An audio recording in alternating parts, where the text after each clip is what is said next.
C'est essentiellement grâce aux programmes sociaux qu'il a développés, mais c'est pas simplement.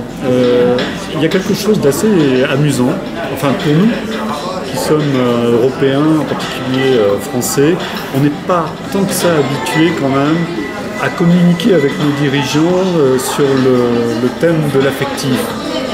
C'est quelqu'un qui a un charisme absolument incroyable.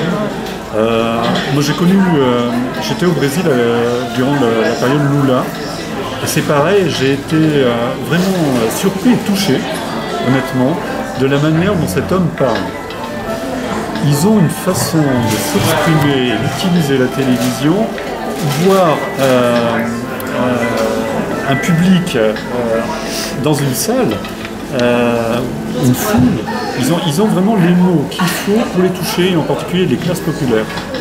Mais tout le monde, à la limite, n'importe qui peut se sentir touché par la manière dont ils communiquent. Je pense que c'est des gens qui sont en grande partie sincères dans les combats qu'ils mènent. Et ils savent bien faire passer leur message. Ils ne sont pas en train de présenter un pays qui n'existe pas, un pays virtuel à leur auditoire. Parce que ce sont des pays où la misère existe réellement, où la pauvreté, où les conditions de vie sont quand même très difficiles. Conditions de vie économiques, problèmes de sécurité, c'est quand même très difficile de vivre dans ces pays-là. On n'imagine pas toujours en France, même si en France on a nos propres difficultés qui sont importantes, mais quand même, se rendre dans ces pays-là, c'est un choc pour nous. Et eux, ces gens-là, ces leaders-là, ils savent de quoi il s'agit. Parce que leur passé ne sont pas des gens qui viennent, ni l'un ni l'autre, ne sont pas des gens qui viennent de la haute société de ces pays-là. Ils savent ce qu'est le quotidien.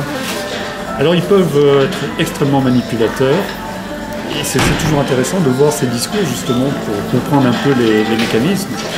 Mais je pense que c'est une des grandes raisons aussi, un peu subjective, même totalement subjective, mais c'est cette espèce de relation d'amour, on va dire, qui existe entre le leader et une partie de la population, celle qui le supporte. Et ça pose problème pour la succession.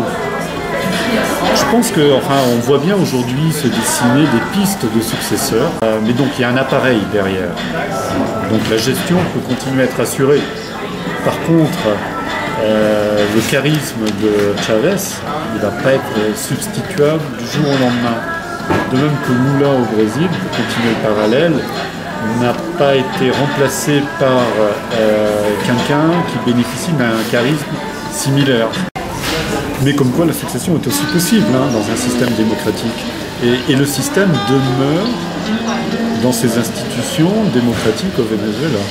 Et on a vu que le jeu n'était pas fait avant l'élection et que beaucoup avaient des doutes sur la capacité à Chavez à remporter les élections.